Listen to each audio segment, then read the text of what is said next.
न्याय के लिए भटक रही है एक फौजी की बेटी। न्याय ना मिला तो करूंगी आत्महत्या। जहां आरा कतिपय तत्वों के द्वारा किया जा रहा है उसके फौजी पिता के जमीन पर जबरन कब्जा करने वालों ने कभी भी नहीं दिखाया सीओ और थाना को जमीन का कागजात। बिना कागजातों के कर रहे एक महिला से मारपीट और जमीन से बेदखल। विगत 4 सालों में डीआईजी से लेकर थाना तक और जिलाधिकारी से लेकर सीओ तक लगा चुकी है चक्कर। जमीन पर जाती है तो करते हैं उसके ऊपर हमला और जबरन मिट्टी काट कर बना रहे हैं पोखरा। जबरन कब्जा करने वाले सीओ के यहाँ 6 माह चले वाद में नहीं प्रस्तुत किया गया कोई दस्तावेज।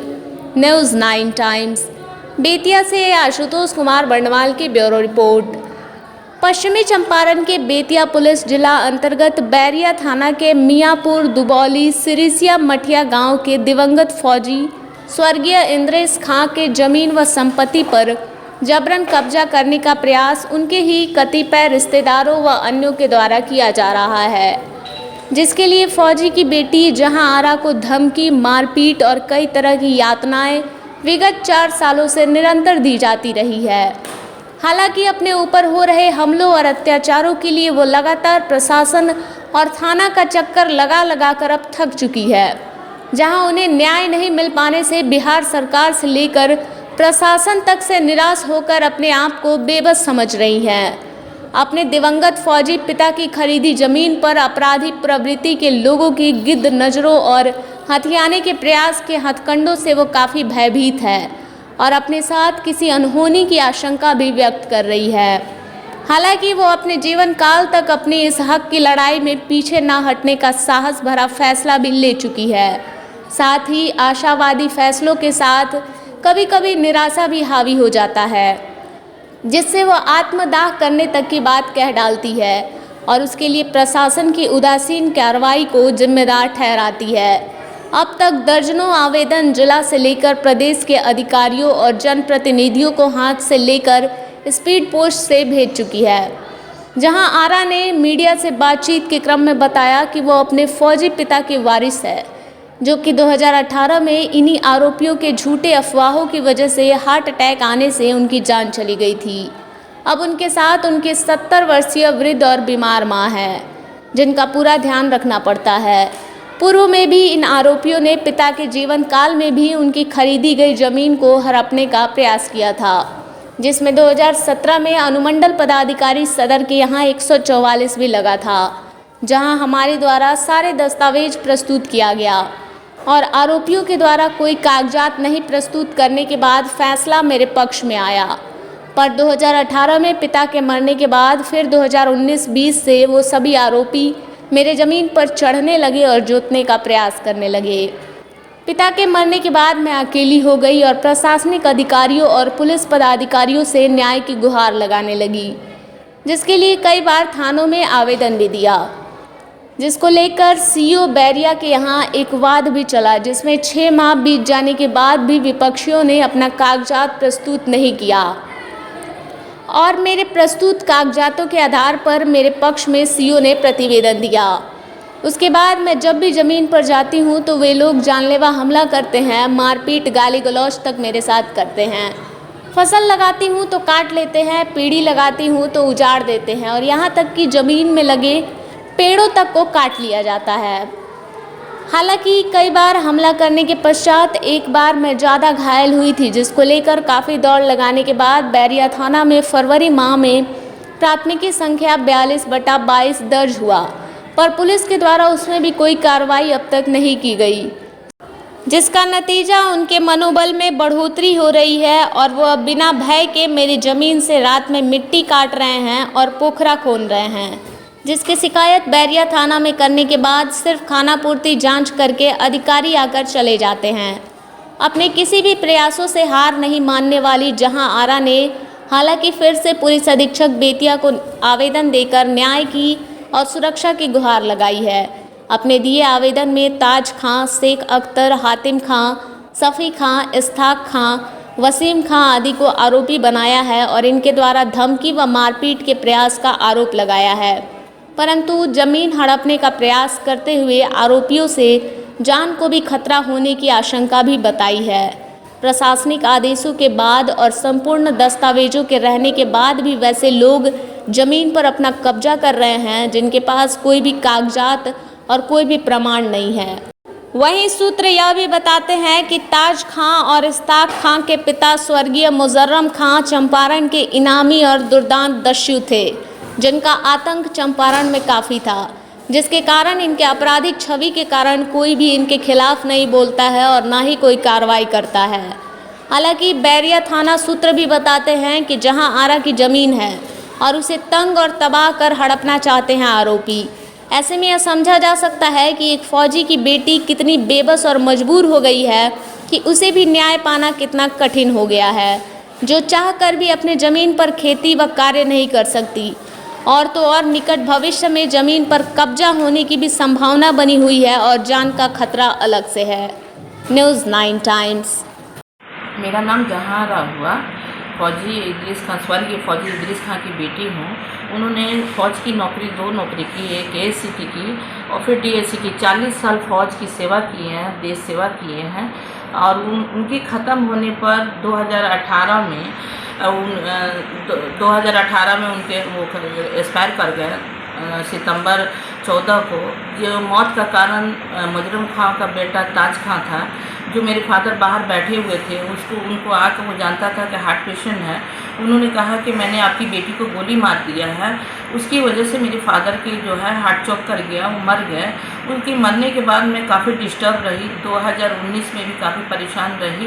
मैं 2020 में मैं अपने आप को संभाल कर, मेरी माँ 70 साल की हैं और मेरे भाई अलग रहते हैं, मैं अपनी माँ को लेके रहती हूँ। मैं अपनी माँ के इलाज के लिए दर दर भटकती फिरती हूँ। वो हार्ट पेशेंट भी हैं, पैरालाइज भी हुआ है। मैं काफ़ी डिस्टर्ब रहती हूँ, जिसके बावजूद भी वो लोग मुझे परेशान कर रहे हैं। 2017 में रेडियो ऑफिस में मेरे फादर थे उसी वक्त 44 लगा हुआ था, जिसमें वो दिया गया, जांच पड़ताल करके कागज़ भी दिया गया कि हाँ इनकी ज़मीन है, ये जो है उस ज़मीन के मालिक है, वो ख़रीदे हुए ज़मीन है, जिसमें उन्होंने 7 कट्ठा 2 धूर बेच भी दिया है। और वो पावर अटर्नी मुझे दिए हुए थे, मेरे भाई बहन सब मुझे दिए हैं पावर अटर्नी। उसके बावजूद भी मुझे बहुत परेशान किया जा रहा है। मैंने आईजी साहब के यहाँ 2022 को भी दिया पेपर। मैं 2020 से सारे दर दर भटक रही हूँ। एसपी साहब के यहाँ भी दिया गया है आवेदन।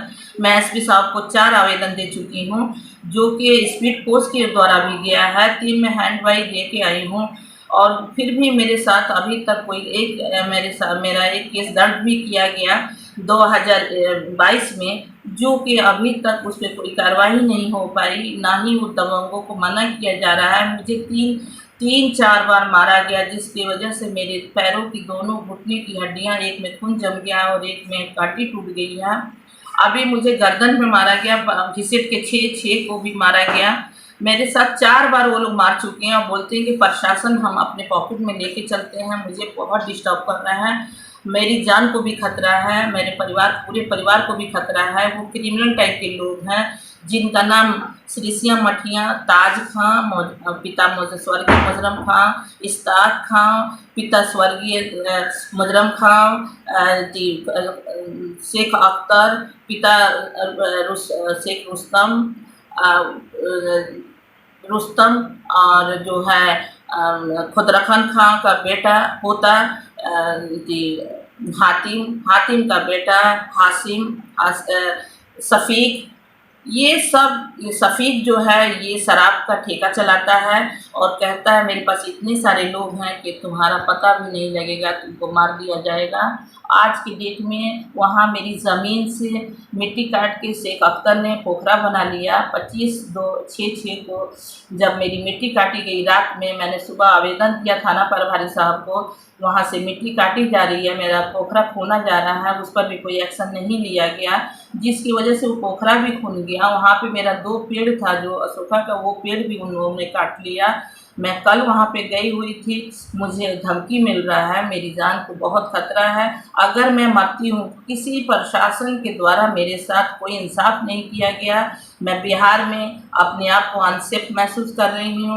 यहाँ बिहार में नीतीश कुमार भाजपा के साथ थे तब भी हम लोग सेफ नहीं थे, और आज वो तेजस्वी यादव के साथ हैं तब भी संगठन में हैं, तब भी हमको नहीं लगता कि हम यहाँ पे सेफ हैं। अगर राष्ट्रपति शासन लागू होता है बिहार में तो एक फौजी फैमिली के साथ ऐसा हो रहा है तो आम आदमी के साथ क्या हो रहा होगा। आप सब मीडिया वालों से मेरा यही हाथ जोड़ के मेरा निवेदन है कि मेरी जान आज रहे या ना रहे, मेरे साथ इंसाफ करा दिया जाए, वो क्रिमिनल टाइप के लोगों को गिरफ्तार किया जाए जिसमें 354 लगा हुआ है, और जो कांड संख्या 44 है उसको भी 42 है उस पर भी एक्शन नहीं लिया जा रहा है। उन लोगों के साथ उसके ऊपर कार्रवाई की जाए।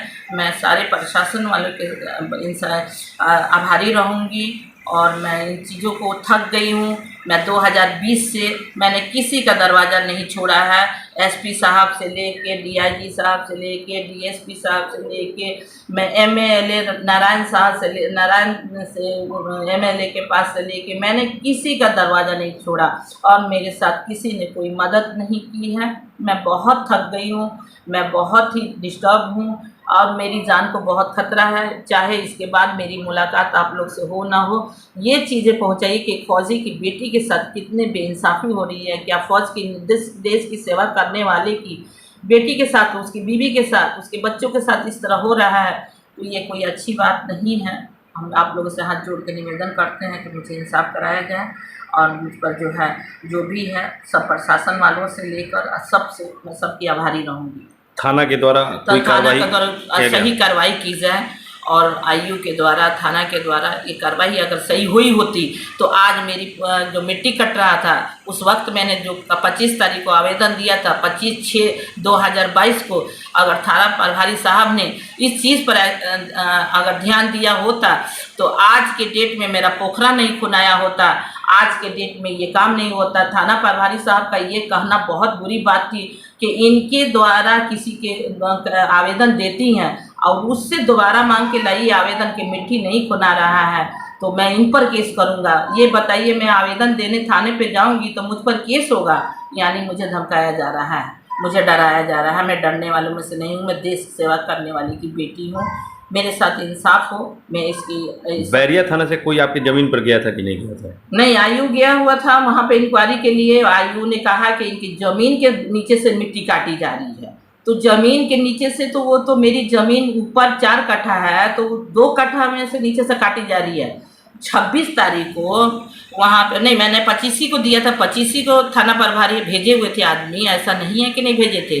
वहाँ पे उन्होंने इंक्वायरी की तो उन्होंने कहा कि इन्होंने आवेदन में लिखा है जयराम की जीसीपी गई थी, जयराम की जीसीपी उनके बेटा लेके गया था, उप मुखिया है वहाँ का, वहाँ लेके गया हुआ था, वहाँ मिट्टी उसने वही काटा है, जो कि मेरे पास वीडियो रिकॉर्डिंग भी है।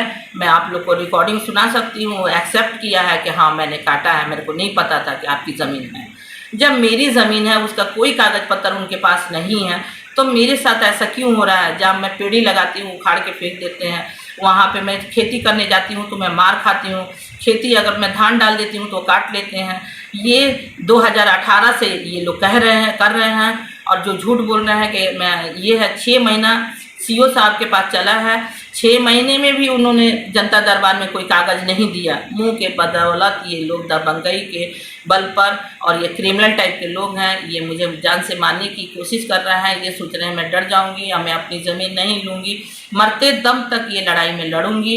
मेरे फादर का खरीदा ज़मीन है, पावर अटर्निंग मुझे है, मेरे भाइयों से मिला है, बहनों से मिला है, और मेरे फादर ने भी पावर अटर्निंग मुझे दिया था।